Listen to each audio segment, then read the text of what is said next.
the good controlling system and control techniques for the employees should not leave the organization. Coordination is the essence of management. Coordination is required in each and every functional activities of the management. The question paper pattern will be there 60 marks and it is divided into 3 parts, part A, part B and part C.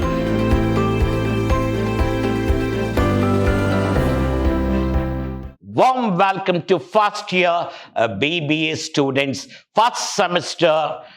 We are going to discuss in today's session a subject called Management Principles and Practices. It is a subject which is useful for our business people as well as for the organization to know that one, how the management came into existence and on what basis it came and who introduced the concepts and the thoughts to call these are the management work and this is the management discipline, or this is called the work, what it has to be divided and how it has to be divided. I am Professor Rajesh L.R. from Department of Commerce and Management, Vidhyaashram, First Grade College, Temple of Excellence, MYSURU.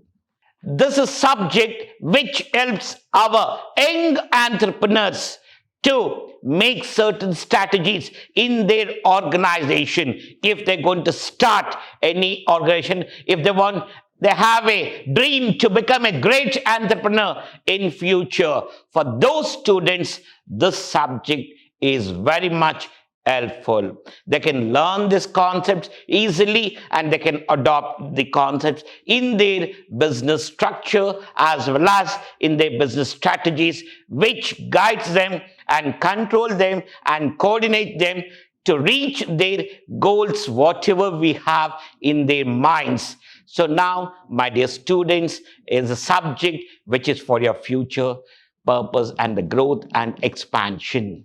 In today's agenda, we have 5 concepts to discuss here. The first concept is subject introduction, and the second we have, after this management principles and practices, what we learn in our first sem, the student, how he will be able to use these concepts in his business or in his organization, or when he joins any organization as an employee, how it can be benefited for him. So all these concepts we're going to learn in this part here. And next, it is a revised NAP syllabus 2023-24, which has been revised in the month of September and which has been made certain small changes for our students. And the next part we have here, the examination pattern. It is a 60-40. It is nothing but 60 marks paper and 40 marks will be internal. So we are going to discuss exam pattern and which are the books are there to refer for examination as well as for my future purpose.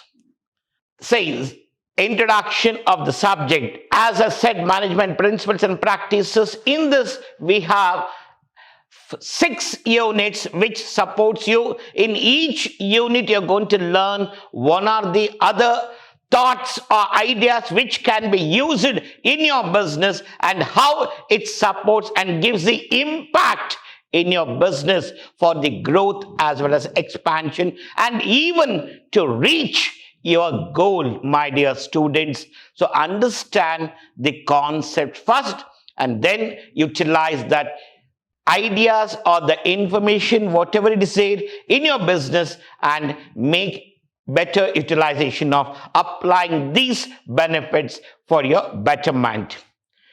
The first unit we have here, introduction to management.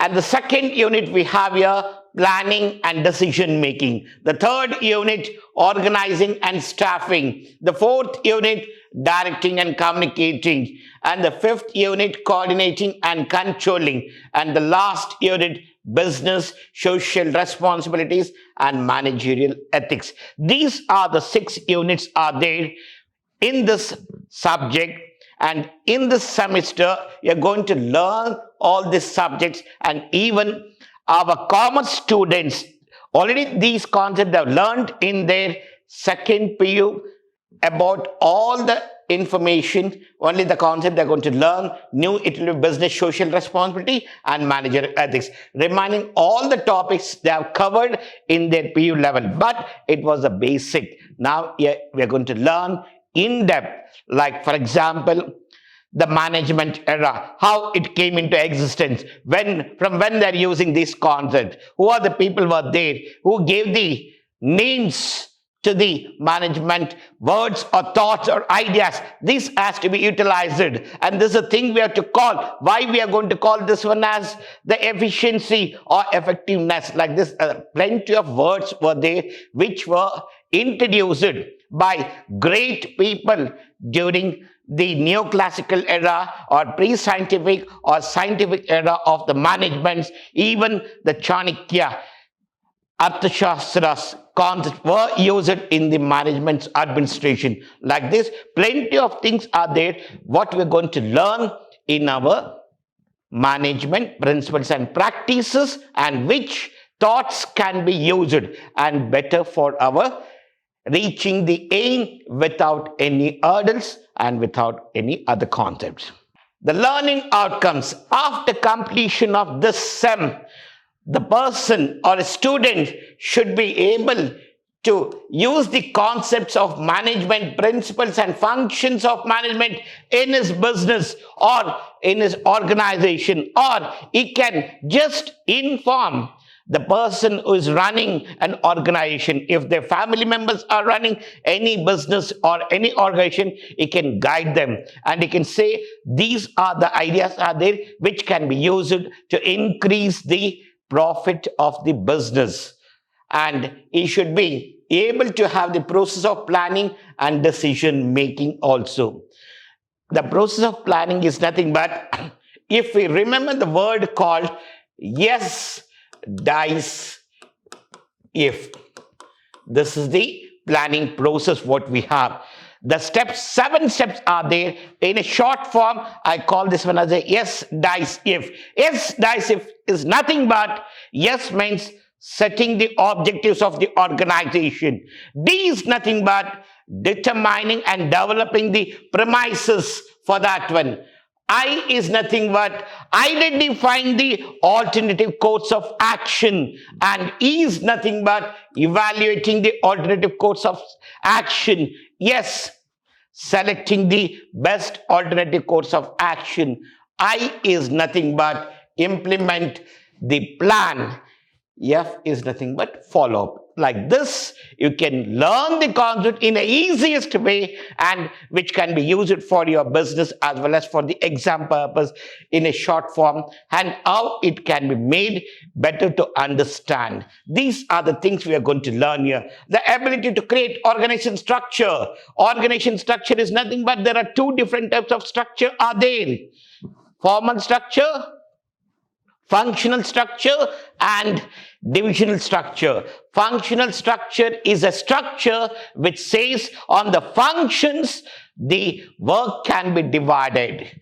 Divisional structure says that when the work or the structure can be divided in such a way that based on the number of units or the divisions required based on the nature of business what we're doing with, including all functional activities. Next, you should be able to explain the principles of direction, communication, how it is important, what are the hurdles are there in our communication, how to motivate the employees, and which concept or motivational theory if I apply in the business, it will be better for my business growth as well as to earn or to increase or make better usage of these situations. And the last thing it should be able to understand the good controlling system and control techniques for the employees should not leave the organization. Like this, a person will be capable after completion of this semester. That's the thing what we have. The first unit, Introduction to Management. This is the first unit what we have in our management principles and practices. Management is nothing but it is the art of getting things done through others. Now, this is the concept what we're going to learn in the first part here. The meaning, what I said you, the evolution of management thoughts. As I said you people earlier, how the management came into existence, the ideas of the thoughts, how it came into existence. Like for example, we know only two people called Henry Fayol or F.W. Taylor. We know only two people in our PU level. They taught us only Henry Fayol and F.W. Taylor, but for the evolution of management, there are people are there like Robert, H.L. Cart, Emerson, Max Webb, and Williams, and other people are there who gave some ideas or thoughts. These are the management words to be used in the organization by the organization members. And this is how, if you use these concepts in your organization, definitely there will be better growth for you. Like this, they have derived some words and even they gave some ideas and which are used in our present scenarios, organization structures. These are the people who supported to give the birth for all related management ideas. We are going to learn all this concept in pre-scientific, classical management, neoclassical, and modern management era. In these four divisions of management, whatever we have here, we're going to learn in-depth concept like.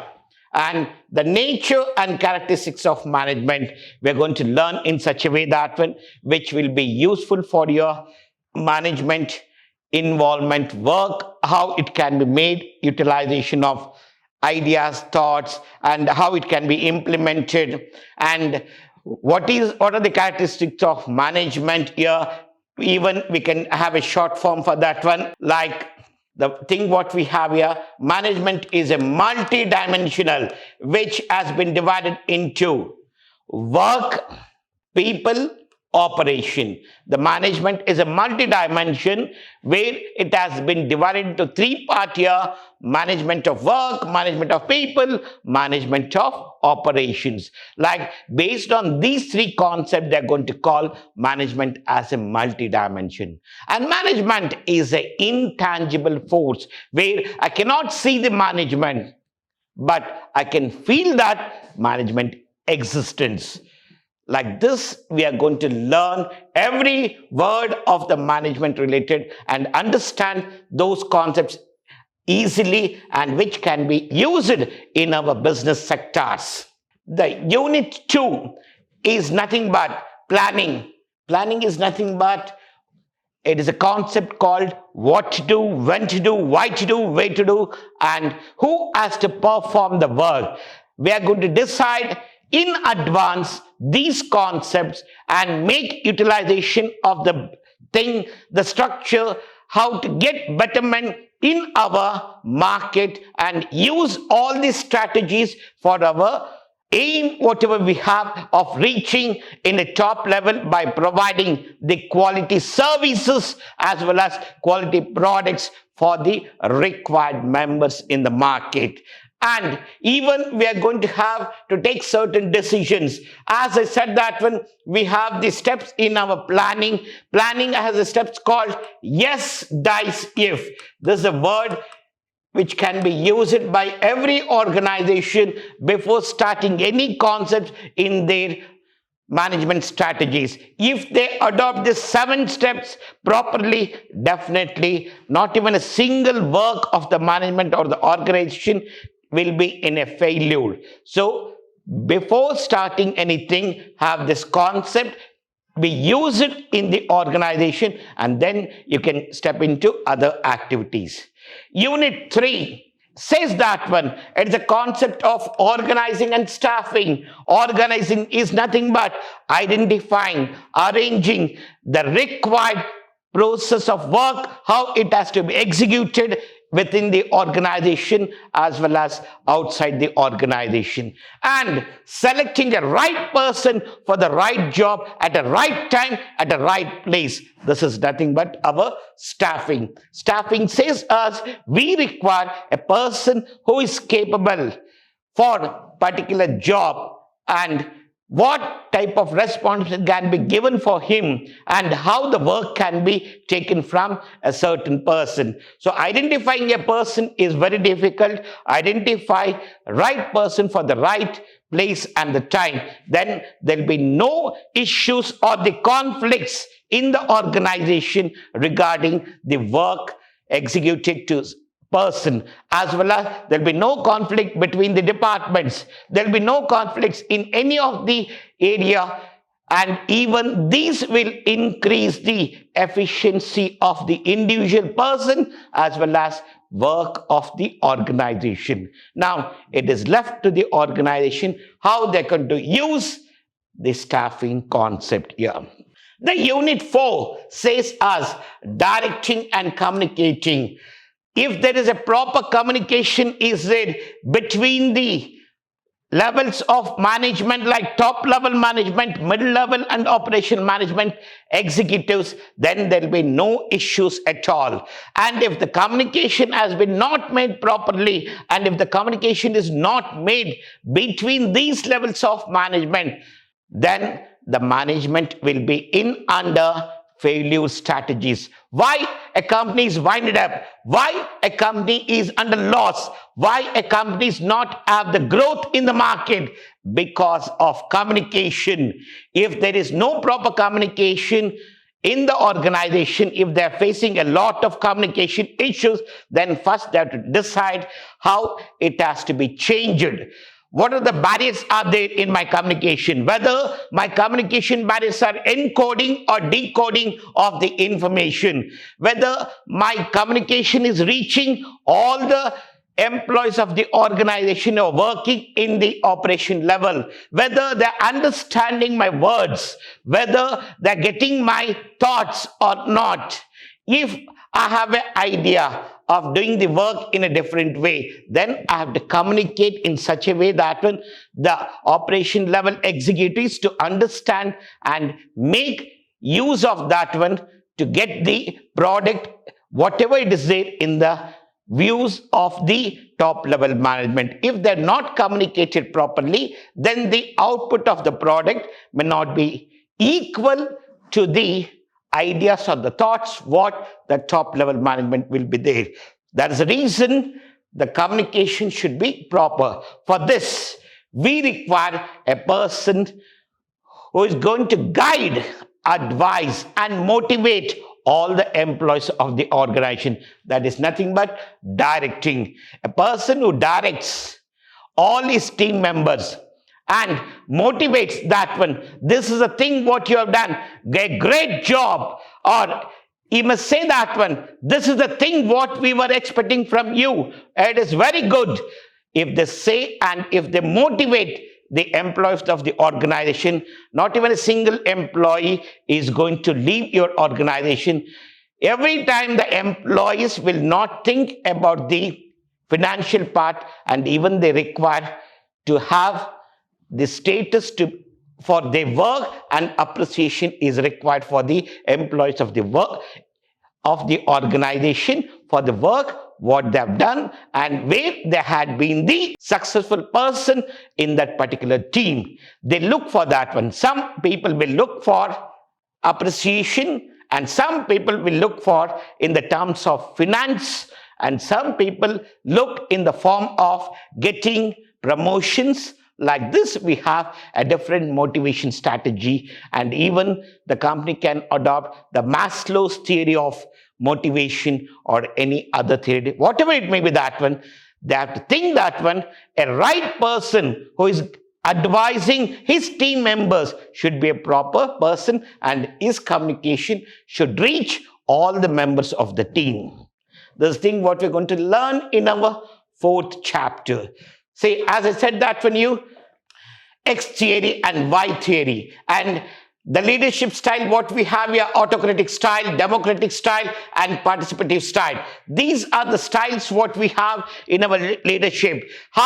What is autocratic style is nothing but we're going to learn that one in such a way that one which can be used in your organization, whether it is going to be benefited for me or not in the unit 4. And even we're going to learn transition leadership and charismatic leadership style.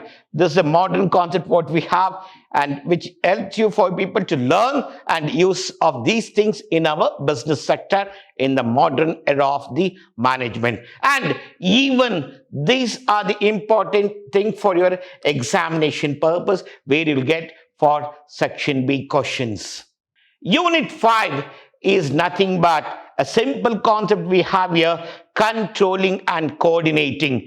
For each and everything, whatever it is happening in the organization, from the beginning till the end, there should be a coordination. Without coordination, the management cannot be successful. That's why we call coordination is the essence of management. Coordination is required in each and every functional activities of the management. So first, the management should have a proper coordination with all levels of management, all divisions, and even all types of work, whatever they have in their minds or which are executed in the place.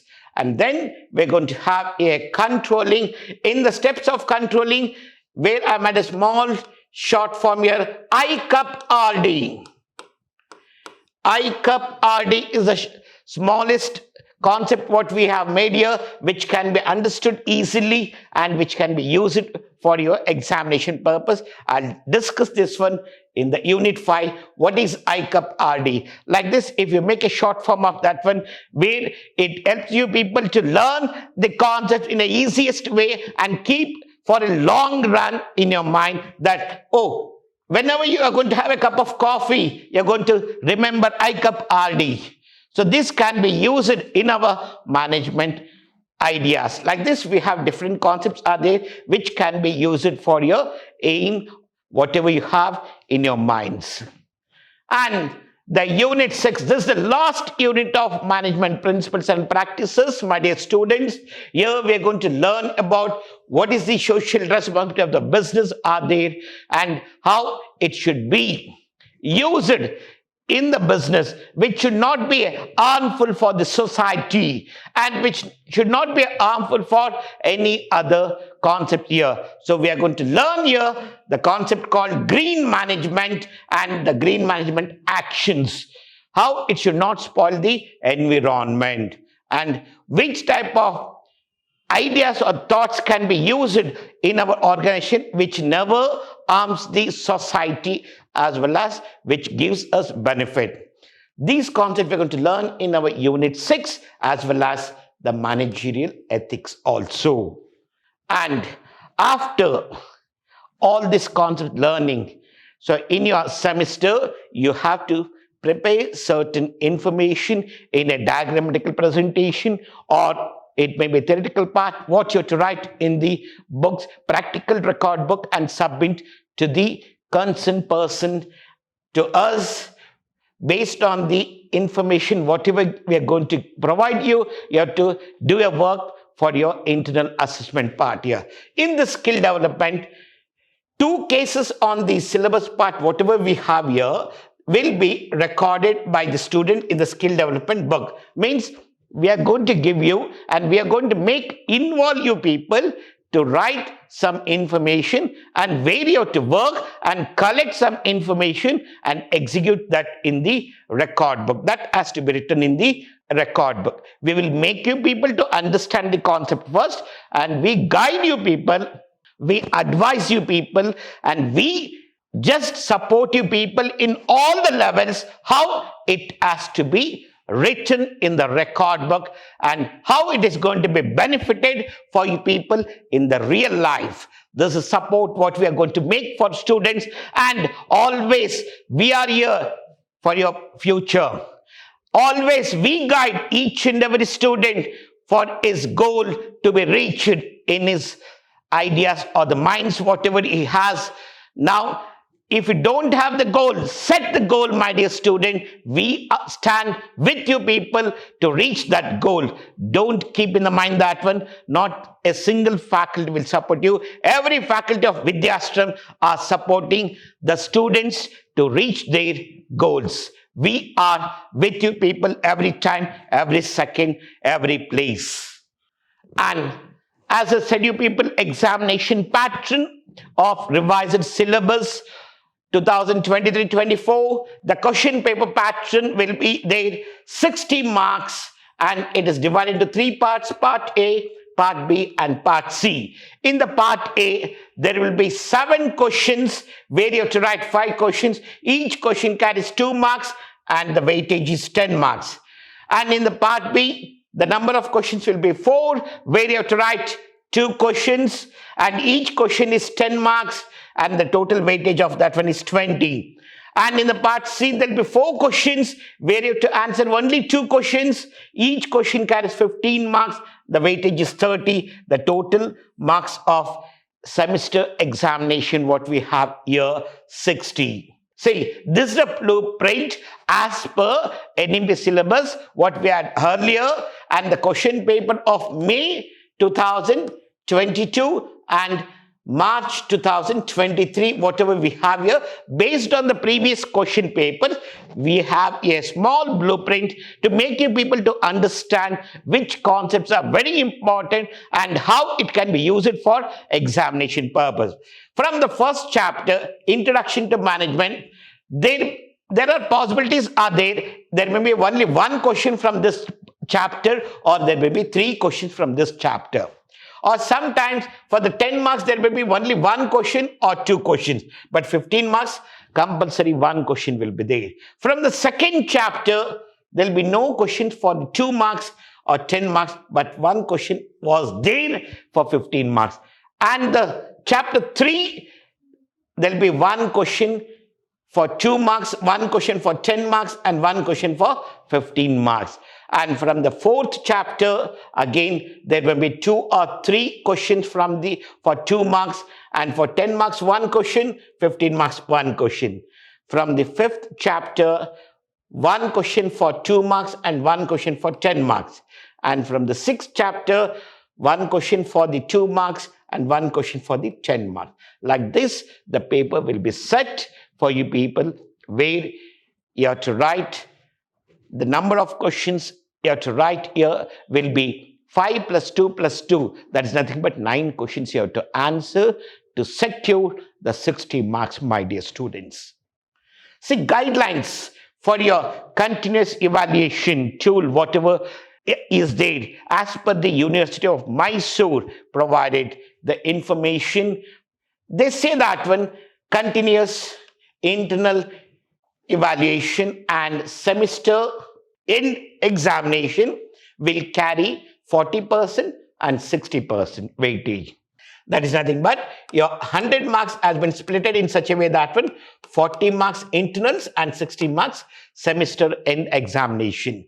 So total it is 100 marks which are used.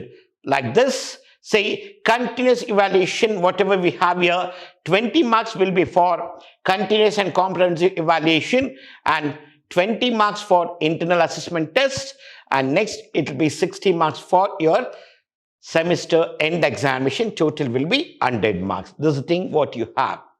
And semester end examination, whatever we have here, so the students enrolled for 2023-24, it is a 60 marks paper, and where in the 60 marks paper, a student has to secure 21 marks to clear the paper. Means 35% of the 60 marks what we say, but in aggregate, the total it should be 40 marks for the students to clear the paper. Totally, he has to get 40 marks. That is nothing but 60 plus 40, whatever we have here, 100. In that one, 21 plus 19, keep in the mind that one, you have to get 40 marks to clear the paper here. So, my dear students, don't get involved in such a way that when losing internal assessment marks, if we are going to get less marks in the internal assessment, then the entire marks has to be scored out of 60 marks. So it is a problem for you people only. So better use all the session informations as well as attend the part here perfectly. The books for reference, management principles and practices, we have here Stephen R. Robbins, Management, from publication of Pearson. Notes and Ordinal, Management textbook, McGrill publication. L.M. Prasad, Principles of Management by Sultan Chand Publications. These are the three books what we have in the market. And the next one, Appannaya and Reddy Management book, which has been published by Himalaya publication, and T. Ramaswamy, Principles of Management, again it is Himalaya publication. And in upcoming, there are different books are there which helps you people for examination purpose as well as the information given by the authors and the co-authors are in such a way that one which is required for the present scenario students, which will be guided and informed you people in the classroom. Thank you, my dear students, to be listening or getting the information of the first semester B.Ba Management Practices and Principles subject information what you people have for 2023-24 as per revised NEP syllabus, and how we are going to write this paper. Each and every information we have guided you people, and even we have given information what it be there from the unit 1 to unit 6 and how you can use this information in your business sector. Thank you all.